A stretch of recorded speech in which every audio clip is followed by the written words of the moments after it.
आसमान से बरस रही आफत, नदियां उफान पर है। गांव दर गांव, शहर दर शहर पानी में डूब रहे हैं। कहीं मां अपने बच्चे को सीने से लगाकर मदद का इंतजार कर रही है, कहीं एक पिता अपनी जिंदगी भर की कमाई को पानी में बहते हुए देख रहा है। कहीं बुजुर्ग छत पर बैठे हैं तो कहीं मासूमों को बचाने की जद्दोजहद है। सवाल सिर्फ बारिश का नहीं है, सवाल उन जिंदगियों का भी है जो हर साल पानी में डूब जाती हैं। चाहे वो असम हो या फिर केरल, पहाड़ हो या फिर मैदानी इलाके, आखिर कब तक कुदरत के कहर का सामना करने के लिए मजबूर रहेंगी? देखिए ये खास रिपोर्ट।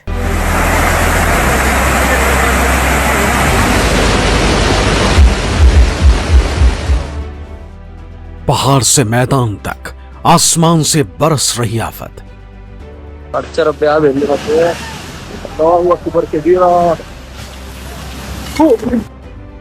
सड़कों पर बह रही नदियां, पानी में गोते खा रही जिंदगियां।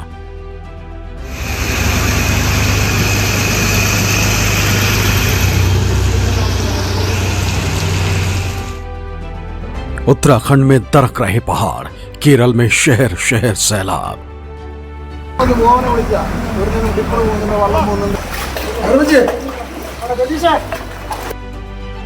बाढ़ से हाहाकार, मुसीबत बेहिसाब।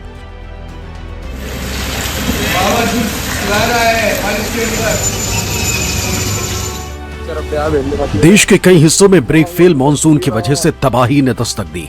भारी बारिश के बाद बड़ी बड़ी नदियां हदों को तोड़कर रिहायशी इलाकों की तरफ चल पड़ी। हालात बेकाबू हो गए और धीरे धीरे शहर के शहर पानी में समाते चले गए। ऐसी ही तबाही का गवाह बना केरल का अलप्पुझा शहर, जहां लोगों पर मुसीबतों का पहाड़ ही टूट पड़ा। वहां से जो तस्वीरें आईं डरा देने वाली।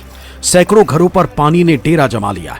किसी के घर में 4 फीट तो किसी के घर में 5 फीट तक नदी का पानी घुस गया, जिसकी वजह से वहां के लोग अपने मकानों को छोड़ने पर मजबूर हो गए। लोग खुद की और अपने सामान की हिफाजत के लिए जद्दोजहद करते नजर आए। एक वीडियो में दिखा कि एक आदमी अपने बुजुर्ग पिता को कंधों पर उठाकर सुरक्षित ठिकानों पर पहुंचा रहा, जबकि कुछ नाव की मदद से अपनों को बचाते दिखे। शहर की हर गली, हर सड़क पर सैलाब का असर दिखा। मौसम विभाग के मुताबिक केरल के कई इलाकों में बाढ़ का पानी धीरे धीरे कम हो रहा है, लेकिन अगले 5 दिनों में भारी बारिश और तेज हवाओं का अनुमान है। इसे देखते हुए राज्य सरकार ने बाढ़ पीड़ितों के लिए एक बड़ा राहत पैकेज जारी किया। बताया गया कि इस साल बारिश से जुड़ी घटनाओं में 26 लोगों की मौत हुई और फिलहाल 462 राहत कैंपों में 27,048 लोग रह रहे हैं। राज्य सरकार ने ऐलान किया है कि मारे गए लोगों के परिवारों को मुआवजे के तौर पर 8 लाख रुपए मिलेंगे, जबकि जिन परिवारों के घर पानी में डूब गए हैं उन्हें तुरंत मदद के तौर पर 10,000 रुपए दिए जाएंगे। भारी बारिश के बाद राजस्थान के सीकर में भी हालात बेकाबू हो गए। सड़कों के बनते तालाब की कुछ तस्वीरें भी सामने आई, जिसमें दिख रहा है कि मेन बाजार की सड़क पर 3 से 4 फीट तक पानी भर गया, जिसकी वजह से वहां की दुकानों को बंद कर दिया गया। लेकिन सामान महफूज है या नहीं, इसका पता तो तभी चलेगा जब पानी का कब्जा खत्म होगा। इसके अलावा वहां से गुजरने वाले जरूरतमंद लोग भी पानी को पार करते नजर आए।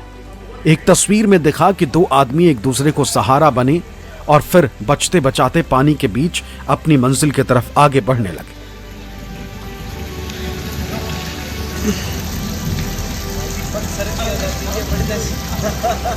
वहीं दूसरी तस्वीर में एक छोटा ट्रक पानी को पार करता दिखा, जबकि उसके चारों पहिए पानी में डूबे रहे।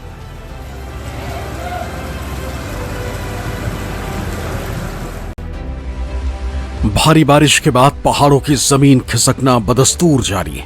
देहरादून से कुछ ऐसी ही रोंगटे खड़े करने वाली तस्वीर आई, जहां हाईवे पर पहाड़ का एक हिस्सा टूटकर गिर गया। वीडियो में दिखा कि छोटे छोटे पत्थर पहाड़ों से दरिया की तरह हाईवे पर बहने लगे। ठीक उसी वक्त प्रशासन से जुड़े 2 लोग आगे बढ़े, लेकिन कुछ ही पल बाद वो सहम कर रुक गए, क्योंकि उनके सामने ही पहाड़ का मलबा गिरने लगा। इसमें बड़े पत्थर भी थे। गनीमत रही कि उन दोनों ने खुद को संभाल लिया। इसके बाद वहां से गुजरने वाले लोगों को रोक दिया गया ताकि वो किसी हादसे के शिकार न हो जाएं।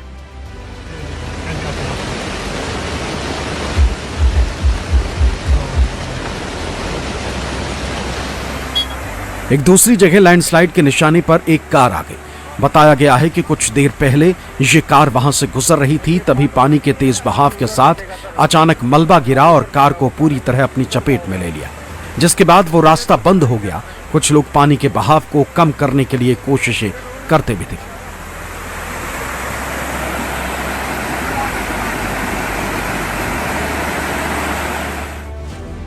असम के कई इलाकों से बाढ़ का पानी उतरने लगा। अब वहां एक नई चुनौती पेश आ गई। लोगों को फिर से बसाना और फिर उनके लिए सामान मुहैया कराना सबसे ज्यादा बाढ़ के बाद आने वाली बीमारी है, जिसको देखते हुए केंद्रीय स्वास्थ्य मंत्री जेपी नड्डा ने असम के शिवसागर का दौरा किया। उनके साथ सूबे के सीएम भी थे। सड़कें खराब होने की वजह से जेपी नड्डा और सीएम हिमंता बिस्वा शर्मा को ट्रैक्टर से बाढ़ पीड़ितों के बीच पहुंचना पड़ा।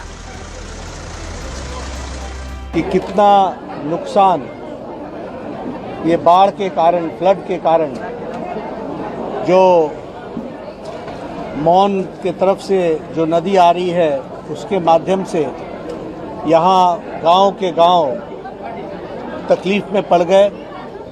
बहुत ज़्यादा नुकसान हुआ है। नुकसान माल का भी हुआ है, मवेशी का भी हुआ है। बहुत बड़ी संख्या में लोगों को संपत्ति का भी बहुत नुकसान हुआ है। इस दुख भरी घड़ी में हम सब आपके साथ हैं। बाढ़ का पानी एक दिन उतर जाएगा, लेकिन जिन लोगों ने अपना घर, अपना खेत, अपनी यादें और अपने अपनों को खोया है, उनके जख्म इतनी आसानी से नहीं भरेंगे। सवाल सिर्फ राहत पहुंचाने का नहीं, बल्कि ऐसी व्यवस्था बनाने का है जिससे हर मॉनसून किसी परिवार की जिंदगी ना उजाड़ दे। Bureau report, news 24।